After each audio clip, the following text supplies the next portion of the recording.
Galera, em termoquímica existem algumas situações onde não é possível determinar experimentalmente a variação de entalpia. E nessas situações, como os químicos devem proceder? Isso é feito a partir da aplicação da lei de Hess. É isso que nós vamos estudar hoje aqui na nossa aula. Mas antes da gente começar, eu queria pedir para você deixar o like aqui nesse vídeo, se inscrever no meu canal e ativar as notificações para ficar por dentro de tudo aquilo que eu posto aqui no YouTube. Então se liga, elemento! Eu sou o professor Eduardo Souza e vou te ajudar a aprender química de uma vez por todas.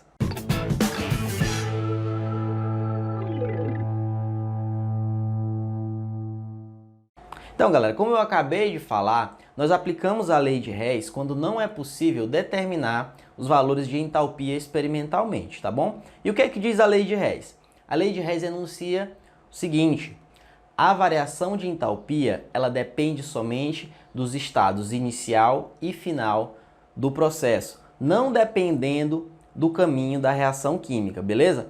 Então, galera, sabendo disso, nós podemos determinar a variação de entalpia indiretamente, tá bom? Pegando um processo e separando ele em etapas e manipulando essas reações de forma que nós consigamos obter ali os valores de entalpia. Beleza, gente? Como é que nós manipulamos essas reações? Olha só, nós podemos manipular a reação invertendo, tá bom? Manipular ali a equação química invertendo a reação, ou multiplicando ou dividindo os coeficientes. Nesse caso, quando você inverte a reação, você também inverte o ΔH, tá bom? Inverte também o ΔH. Inverte a reação, inverte o ΔH. Se o ΔH estava positivo, inverteu, ele fica negativo. Se ele estava negativo, inverteu, ele fica positivo. Tranquilo? Então, multiplicando ou dividindo os coeficientes estequiométricos. Eu posso multiplicar os coeficientes estequiométricos por um valor de forma que eu consigo obter ali a reação que eu quero, tá bom? E quando eu faço isso, eu também multiplico ou divido o ΔH, tá certo?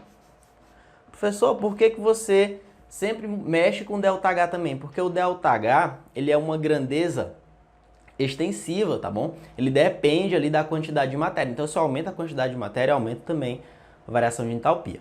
Beleza? Eu sei que pode estar parecendo um pouco confuso todas essas ideias aqui, mas quando eu mostrar isso aqui na prática, vocês vão ver que esse é um processo muito bacana, muito legal de ser estudado, tá bom? E que às vezes pode até ser um pouco divertido você ficar ali brincando com as reações químicas, tá bom? Vamos ver aqui como é que a gente calcularia a entalpia de formação do eteno, tá bom? Por que eu vou fazer isso através da lei de Hess? Porque eu não consigo determinar isso daqui experimentalmente. O que eu faço? Eu sei quem são os reagentes, tá? Carbono, grafita, hidrogênio gasoso e os meus produtos aqui, o eteno. Então eu vou procurar lá na bibliografia, né, em tabelas, eu vou procurar processos que tenham esses reagentes ou produtos, certo? E aí eu vou organizar essas reações e também os seus valores de variação de entalpia. Achei aqui uma reação, ó, do eteno reagindo com o oxigênio, reação de combustão do eteno formando CO2 e água. Tá o eteno aqui, tá bom? Outra reação, carbono-grafita, que está aqui, ó, reagindo com oxigênio, também processo de combustão, tá bom? Formando CO2. E o outro, hidrogênio reagindo com o oxigênio, formando a água. E tá aqui também o valor da variação de entalpia. Ok, galera? Então, eu tenho que, a partir dessas três reações aqui, obter essa. E aí eu vou fazer isso invertendo reação, multiplicando ou dividindo os coeficientes, certo?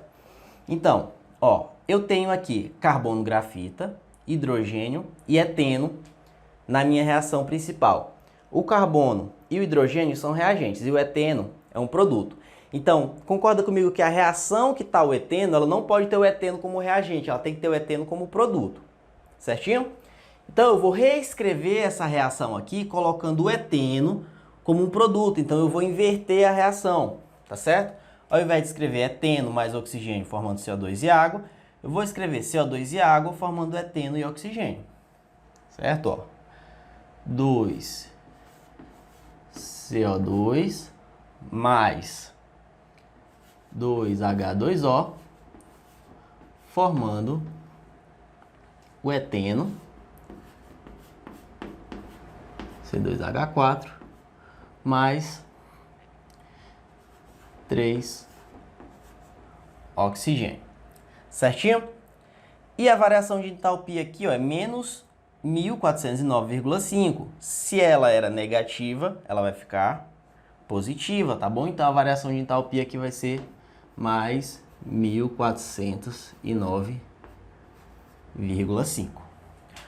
Outra reação, vamos lá. Ó, o carbono e o hidrogênio eles estão como reagentes. Vamos ver essa daqui, o carbono está como reagente, então eu escrevo ela da mesma forma. Porém, aqui eu tenho 2 carbonos. Então eu vou ter que multiplicar por 2 todos os coeficientes estequiométricos dessa reação aqui também.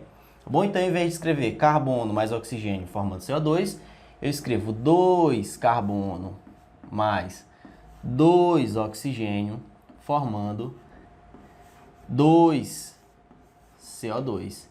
E o ΔH multiplica por 2 também, tá bom? 2 vezes 393,5. Essa reação aqui, ó, eu tenho 2 hidrogênios, aqui eu tenho somente 1. Então, eu vou multiplicar toda essa reação aqui também por 2 e o ΔH também. Vai ficar 2 hidrogênios mais 1 oxigênio, porque 2 vezes meio é 1, formando 2 moléculas de água. E o ΔH também multiplica por 2. 2 vezes menos 295, e aqui é vírgula 3. Certinho, galera?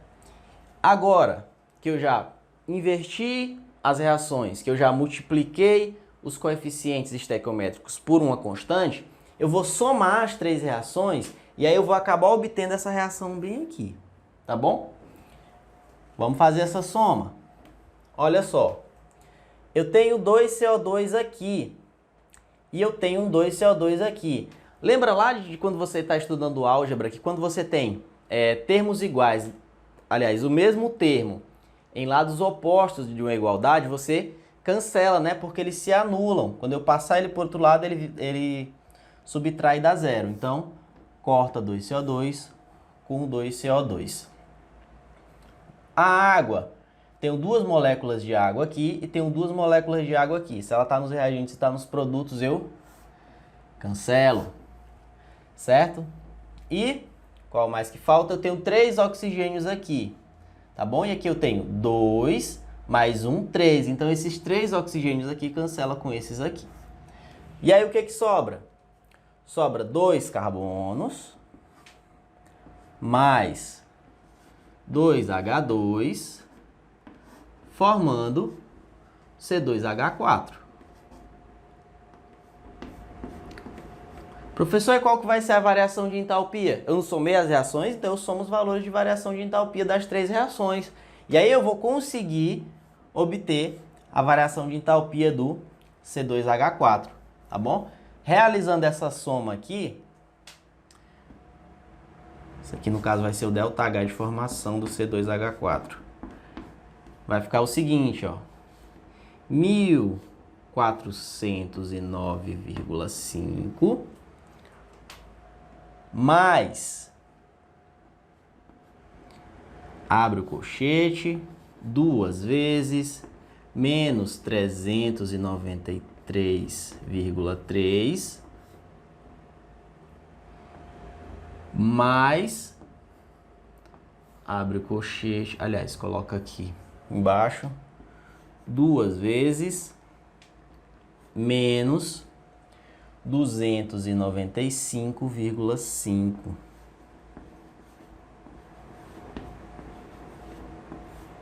Fecho parênteses, fecho colchete. Isso aqui vai dar mais 51,9 quilojoules. Beleza, gente? Então, só recapitulando, o que você tem que fazer? Você vai observar ali que sempre as questões elas vão te dar quais são as reações que você vai utilizar.